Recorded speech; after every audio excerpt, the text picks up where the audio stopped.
راشد منہاس 17 فروری 1951 کو کراچی کے راجپوت گھرانے میں پیدا ہوئے۔ راشد کا بچپن کراچی میں گزرا اور کچھ عرصے بعد ان کی فیملی راولپنڈی شفٹ ہو۔ راشد منہاس نے اپنی ابتدائی تعلیم راولپنڈی سے حاصل کی۔ کچھ عرصہ بعد اپنی فیملی سمیت دوبارہ کراچی شفٹ ہو۔ بچپن میں علالت کے باعث راشد منہاس CMH ہاسپٹل میں داخل تھے۔ اتفاق سے ملک کے صدر بھی اسی ہاسپٹل میں تھے۔ ان کی عیادت کے لیے بڑے بڑے افسران آ رہے تھے۔ ایک دن ایئر فورس آفیسر بھی عیادت کے لیے آئے اور راشد منہاس نے ان سے ملنے کی ضد کی۔ مجھے بھی پائلٹ انکل سے ملنا ہے۔ نہیں بیٹا، ابھی تم بیمار ہو، آرام کرو۔ نہیں میں بالکل ٹھیک ہوں، آپ مجھے پلیز ایک بار ملوا دیں۔ اچھا چلو ٹھیک ہے، آ جاؤ چلتے ہیں۔ پائلٹ انکل، میں بھی بڑا ہو کے آپ کی طرح ایک دن جہاز اڑاؤں گا۔ انشاءاللہ بیٹا، تم ایک دن ضرور جہاز اڑاؤ گے، مگر ایک بات یاد رکھنا، جس دن تم اس مقام پر پہنچ جاؤ تو اپنی جان کی پرواہ کیے بغیر اس ملک کی حفاظت کرنا۔ انشاءاللہ میں پوری کوشش کروں گا۔ ان سے ملنے کے بعد راشد منہاس میں بھی ایئر مارشل بننے کی خواہش پیدا ہو گئی۔ راشد منہاس کو بچپن سے ہی پاک فضائیہ سے بہت لگاؤ تھا۔ ان کے پسندیدہ کھلونوں اور تصاویر میں جہاز کو اولیت حاصل تھی۔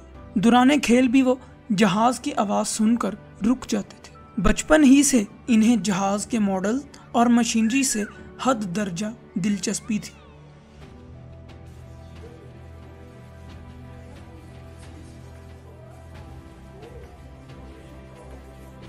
راشد بیٹا، اب تم بتاؤ، تم بڑے ہو کے کیا بننا چاہتے ہو؟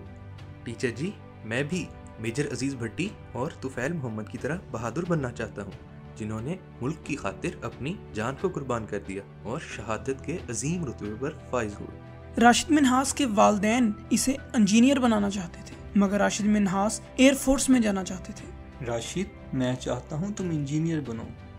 مگر ابو، میں پاکستان فضائیہ میں جانا چاہتا ہوں۔ بیٹا، پاک فضائیہ کی نوکری بہت مشکل ہوتی ہے اور اس میں ہر وقت جان کی پرواہ رہتی ہے، اور تم ابھی بہت چھوٹے ہو۔ ابو، ایسی جان کا کیا فائدہ جو میرے ملک و قوم کے کسی کام نہ آ سکے؟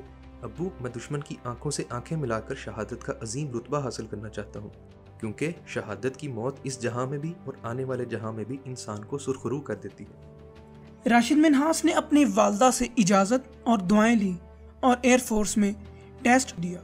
پھر بعد میں ان کے والد نے بھی ان کی خواہش کا احترام کرتے ہوئے انہیں ایئر فورس میں جانے کی اجازت دے دی۔ راشد بیٹا، مجھے تم پر فخر ہے۔ یہ صرف ایک گھڑی نہیں، بلکہ اس میں ماں باپ کا پیار اور بہنوں کی دعائیں ہیں، جو تمہیں ہر میدان میں کامیاب دیکھنا چاہتی ہیں۔ شکریہ ابو جان، جب بھی اس ملک کی خاطر جان قربان کرنے کا وقت آئے تو آپ مجھے اس میدان میں سب سے آگے کھڑا پائیں گے۔ اجازت ملتے ہی 1968 میں پاکستان ایئر فورس میں شامل ہوئے اور ٹریننگ کے لیے کوہاٹ چلے گئے۔ اساتذہ کے مطابق راشد منہاس غیر معمولی ذہانت اور صلاحیتوں کے حامل تھے۔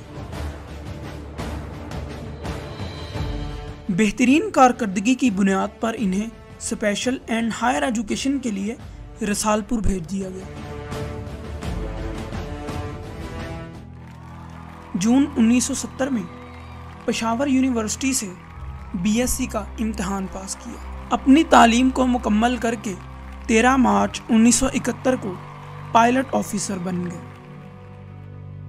راشد منہاس پائلٹ آفیسر بننے کے بعد جب گھر واپس آئے تو انہوں نے اپنی بہنوں اور اپنے والدین کو اپنے عزائم کے بارے میں بتایا۔ ماں باپ سے ڈھیروں دعائیں لی۔ 20 اگست 1971 بروز جمعہ راشد منہاس کی پہلی سولو فلائٹ تھی۔ وہ بے حد مسرور اور پرعزم تھے۔ راشد منہاس کو کنٹرول ٹاور سے پہلی کلیئرنس ملی۔ انہوں نے طیارے کو رن وے پر چلانا شروع کر دیا۔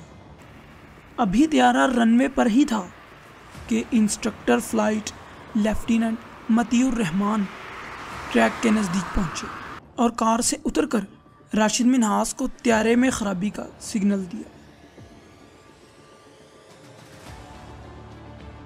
مسعود پینتھر 66 انسٹرکشنز، مسعود پینتھر 66، مسعود ٹیکسی 27296X۔ مطیع الرحمان نے طیارہ رکتے ہی چست لگائی اور طیارے میں پچھلی سیٹ پر بیٹھ گئے۔ راشد منہاس حیران ہو گیا، لیکن جلد ہی وہ انسٹرکٹر کے خطرناک ارادے جان گئے۔ اس سے پہلے کہ راشد منہاس کوئی قدم اٹھاتے، مطیع الرحمان نے کلوروفارم کے ذریعے ان کو بے ہوش کر دیا اور طیارے کا کنٹرول اپنے ہاتھوں میں لے کر طیارے کا رخ بھارت کی جانب موڑ دیا۔ Hindustan high commission control room, کیا آپ مجھے سن رہے ہیں؟ ہلو ہلو، کیا آپ مجھے سن رہے ہیں؟ میں پاکستان کی سیکرٹ انفارمیشن کے ساتھ T-66 پر 20 منٹ میں ہندوستان پہنچ رہا ہوں۔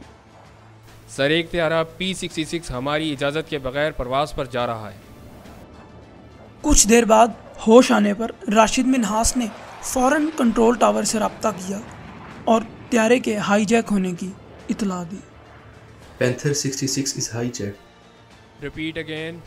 Panther 66 is hijacked. Matiur Rahman Pakistan کی سیکرٹ انفارمیشن بھارت کو دینے کے ارادے سے طیارے کو بھارت کی طرف لے جانا چاہ رہے تھے۔ راشد منہاس جانتا تھا کہ نیم بے ہوشی کی حالت میں طیارے کو واپس لے جانا ممکن نہیں ہے۔ میری ہمیشہ سے یہ خواہش رہی ہے کہ میں کسی جنگ میں حصہ لوں، مگر جنگ کس سے ہے؟ ہائی جیکر سے۔ میں نے بھی فیصلہ کر لیا ہے کہ میں بارڈر کراس نہیں کروں گا۔ مجھے یہ کرنا ہوگا، اپنے ملک کے لیے، اپنی قوم کے لیے اور اپنی سرزمین کے لیے۔ اے سرزمین پاک، تجھ پہ مجھ جیسے لاکھوں قربان۔ راشد منہاس نے پرعزم طریقے سے ڈبل کنٹرولر کی مدد سے طیارے کا رخ زمین کی طرف موڑ دیا۔ موت کو سامنے دیکھ کر مطیع الرحمان نے طیارے کا رخ بدلنے کی بھرپور کوشش کی، مگر تب تک بہت دیر ہو چکی۔ طیارہ زمین سے ٹکرا گیا اور بہادر جوان راشد منہاس نے شہادت کا جام نوش کیا اور غدار پاکستان مطیع الرحمان جہنم واصل ہو گئے۔ راشد منہاس کو اس عظیم خدمت پر ملک پاکستان کا سب سے بڑا فوجی اعزاز نشان حیدر دیا گیا۔ راشد منہاس شہید نشان حیدر پانے والے سب سے کم عمر شہید ہیں۔ قوم کو اپنے ایسے جواں ہمت نوجوانوں اور شہداء پر ہمیشہ ناز رہے گا۔